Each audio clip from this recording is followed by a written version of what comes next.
beat group. Yeah. Dun, dun, dun, dun. Beatles. Please. Are we occurring yet? Yeah.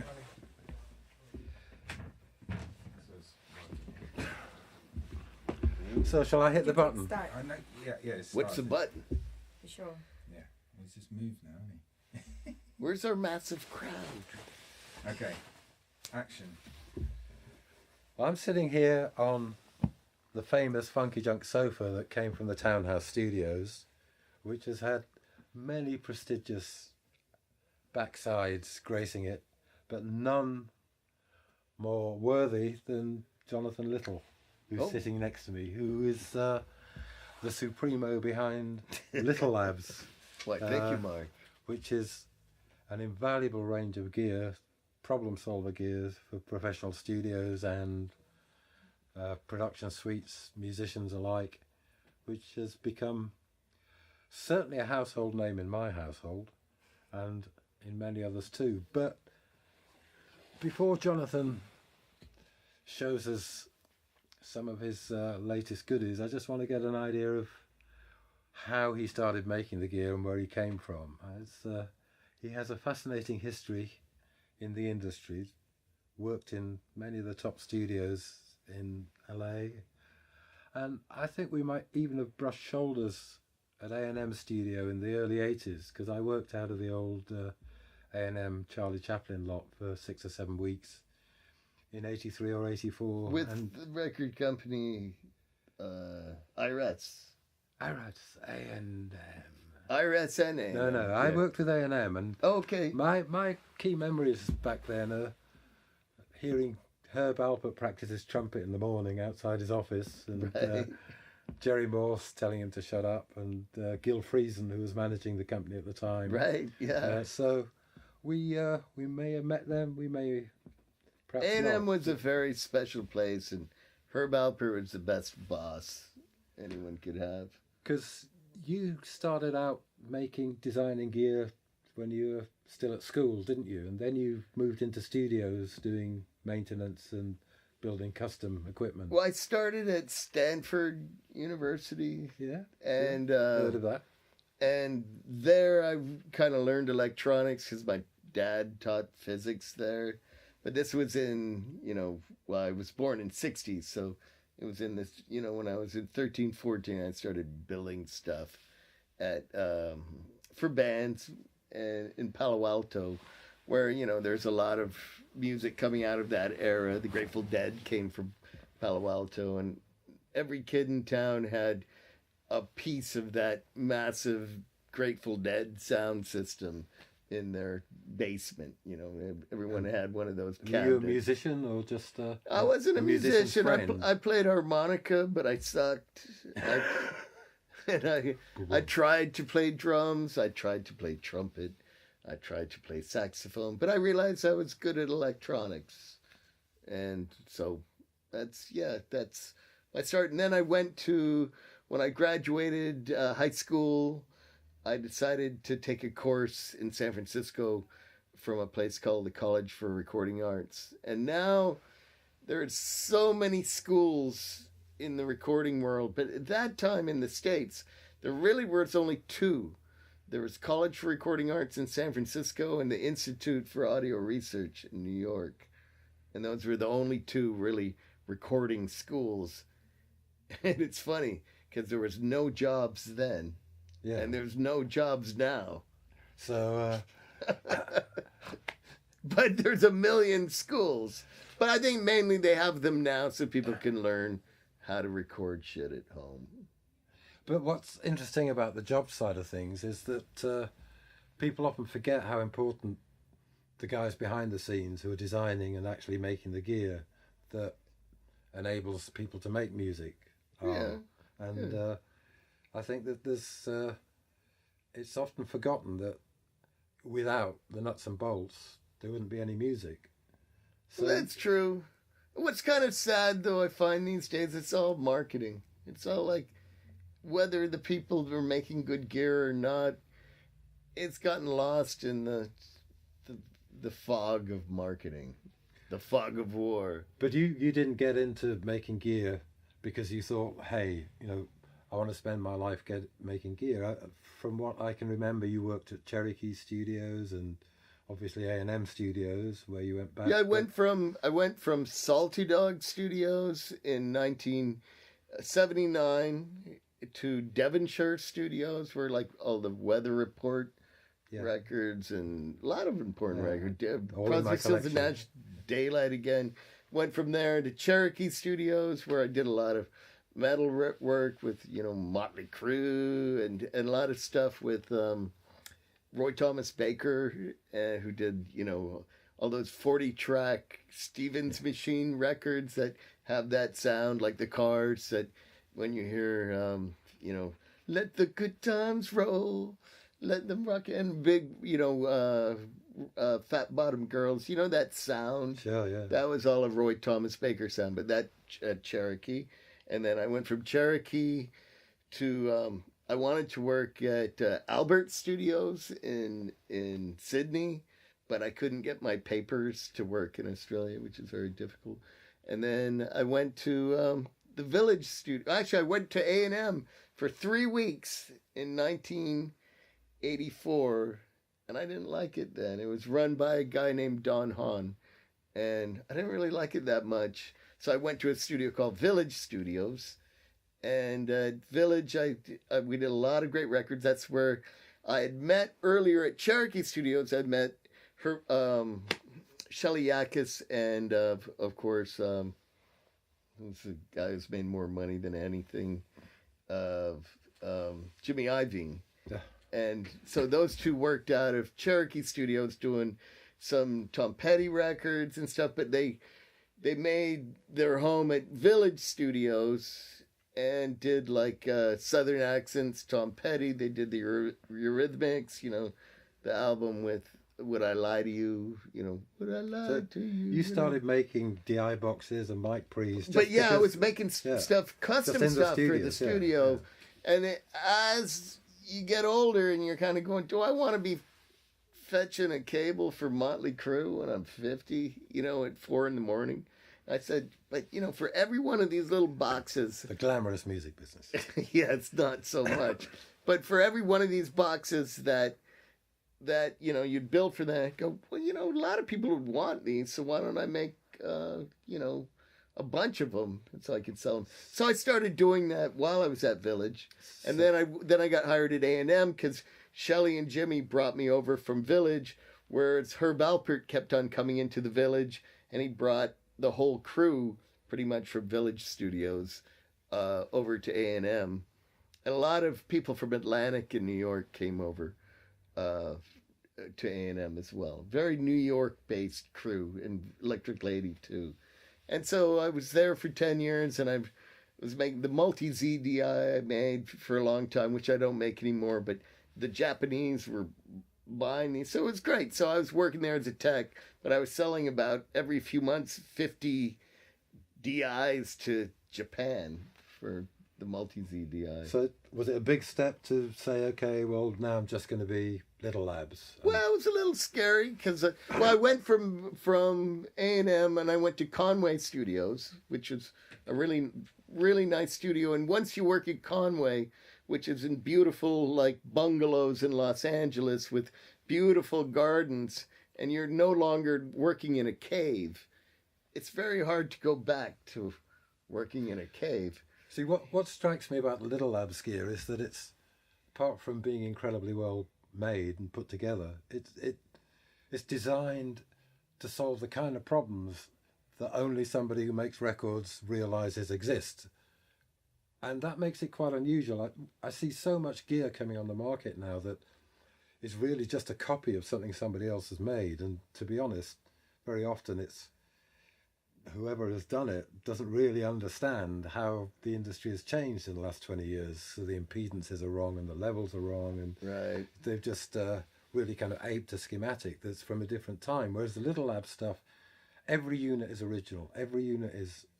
Well, I've never, maybe I have too huge an ego, I never wanted to do a Me Too product. I never wanted to do a reissue of something. Yes, it's not just that. It's when you actually kind of put the unit in the studio, put it in the racks, put it on the racks, you suddenly discover, hang on a minute, you know, whoever designed this knew what he was doing, because I've been struggling with that problem ever since I started recording, and suddenly now I can control phase, or I can reroute signals, or I can, you know, the latest product. Here we go. The Monotor. You can actually, instead of having to suffer distorted headphones and a second-rate sound, as I have done for years, you put the cans on and plug them into this, and suddenly it comes alive. Well, I can tell you a little bit about this, and one of the reasons I wanted to be here was to talk about this. Is that so much? Well, quite often, like the typical electronic engineer, they approach something like this. They have so many levels of active electronics, and my whole thought process in designing things is to keep as much electronics out of the signal path as possible. Nothing more than is necessary. And people do things like some of these other very popular products out there. They're using just to switch between inputs, they're using CMOS analog switching. And that's really common these days, and I understand because it's cheap. I don't know what it is either. But some brands that you know that are very high-end brands, they're using this process to switch things, which I would never do. I would never think of having a CMOS analog switch in the signal path. Also, there's buffering involved, that people have multiple stages of buffering. And a typical headphone amp, or there's a buffer coming in that makes it go from balanced to unbalanced, and then a buffer right before a potentiometer, then a buffer after the potentiometer that goes to a driver circuit. And I thought, why have all these stages? Why can't you just have that single driver stage to drive the headphones and eliminate all that stuff?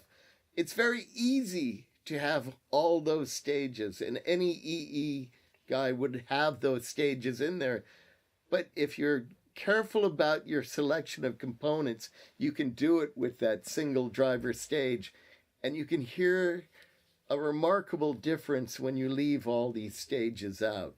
So it allows you to really hear the source, and that's why I call it a source analyzing tool. And one of the things I couldn't believe when I've looked at analyzing some of the other products out there, they actually had a CMOS analog switch in the circuit path. I go, what mastering engineer would have that in the circuit path? Mind you, they can make it sound pretty good, but it's not high end. And with this, you can have all of that, and you're not missing anything, and it remains balanced throughout the whole unit. You don't have to unbalance it at the front end with yet another buffer. But another aspect of it makes it important when you use a single stage. Everybody knows with a microphone preamp, who's an engineer, there are certain gains where there's a life that comes out of the mic preamp. It's like you go, at that gain, like an API, that gain, it sounds good. People want to run it at that gain. And what I found too with this, you run it at a certain gain, you can hear so much more detail. But if you have multiple stages, there's no way you can run it at that gain, because otherwise you just end up with, it's like a one gain after another. It just becomes way too much. So that's, I think, what makes this headphone amp special, that nothing else out there runs this way. It's because of what's not in it rather than what's in it. That's amazing, because to me, what makes it special is that it sounds great. Well, that's why. And I can slip it in my pocket and take it to sessions. But I'm the numbskull's approach to recording. If I like it, if it delivers, I'm not really that worried what's under the under the tin. I'll leave that to the guy who designs it. But with the feature aspect of it too, I could have done this, and I probably could have made it much cheaper by leaving out some of the features. But some of the features I find really important is, although you can, with a console in front of you, it's easy to check mono and stuff. But when you want something on the fly for mono, and that's why I call it the Monotor, because it gives you these features. You can have stereo reverse, so you can here's left and right. You can flip it so right and left. And why would you want to do that? One of the reasons is when I'm listening, I can check my own ears. So if the snare sounds a certain way on the right and I flip it and it sounds totally dull on the left, I go, oh, maybe I got a potato in my ear, you know? You need to check this. Things are important. And that's something else that makes it unique. It's a headphone amp that's designed for people when they're making music rather than when they're listening to music. Sure, it's great when you're listening to music, but those kind of features mean that, you know, you've got a degree of control, you've got a degree of accuracy when you're actually recording and mixing that a standard headphone amp or plugging the cans into... You're lucky if you just have a mono button. Yeah, that's right. And most of them don't. They don't even have a mono button, and they have a single 1/4-inch jack. And how often do you come out with your headphone and you go, oh, I got a 3.5 millimeter plug, and you go, oh shit, I need an adapter. But beep beep. So, but then you also have left, right, reverse, and then you have mono, left plus right. But then there's sometimes when you need just left in both channels. You want to feed one XLR jack out. Someone's doing a vocal, and you go, oh, we need a Y adapter so it's in both ears. This way you can just plug one XLR in and just push left in both ears.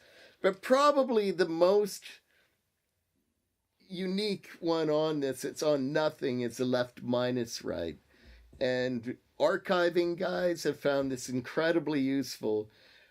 And so often when, let's say you have a tape coming in and you're setting up the azimuth to the tones on the tape, and you're questioning, like, are these the right tones for the master tape?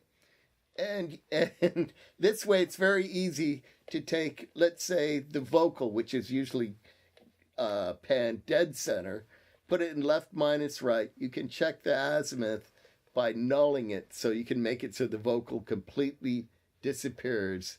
And you can use that rather than the tones to set the azimuth, and most likely it's going to be more accurate. It's might be little as a box, but it powers a big punch. Yeah. Well, it sounds great. It really does. And there's, my cliche of the box. But certain things that nobody else would do too, is that so often these days, because so much stuff is surface mount. Now, a lot that's in here is surface mount technology, but there's certain components that are just not available in surface mount that are much more quality. And you're not going to find a commercial headphone amp that has, a very high-end electrolytic cap, but with a very high-end polystyrene cap in parallel with it, except maybe in some audiophile, circles. But this is designed for the pro. So it gives you that extra,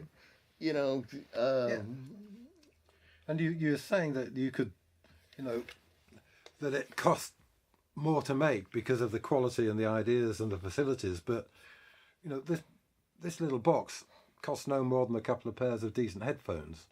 And it can take a pair of headphones. For instance, I always recommend the Sennheiser HD600, which is a standard headphone. But on its own, you take an HD600, for years I always go, why do people like these things? I'd plug them in, and they're always just kind of sounded a little soft.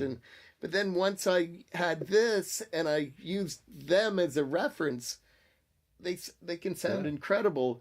And I think they sound, with this and that headphone, I've heard some from these very high-end manufacturers, one that starts with an A and one that starts with an F. And I gotta say, the $300 HD 600 built were killing these phones that cost $2,000-$3,000 But when used with this. But it's like I was saying earlier about how things have changed, and so many manufacturers don't realise it. How are people listening to music these days? Just look around you. Most people now are listening through headphones. So doesn't it make sense to actually see what your mixes sound like on cans? Yeah, it's before very you send them out? important. Too many people don't. Too many people will still rely on their monitors or whatever, or rely on just plugging their headphone into their, whatever socket is handy. It's there couldn't be a more appropriate tool for the job in 2018 than a box that actually lets you hear what your music sounds like through a pair of cans, because that's how your audience are going to be listening. 80% of music in this day and age is listened to on headphones. Every time you get on the bus, you get on the subway, you get on the tube, what is everyone wearing? Sure. They're wearing earbuds. Well, we got to wind up because you've got a bunch of people waiting to have a little seminar. The crowds there is over the lining up. roads. So we don't want to keep them waiting any longer. But it's been an honour and a privilege, and will continue to be. Thanks, Jonathan. All right. Yeah, and Thanks for having me here in London. Happy to You're always join welcome. you here from Hollywood. On the sofa. Thanks. Hollywood's on fire. London's snowing.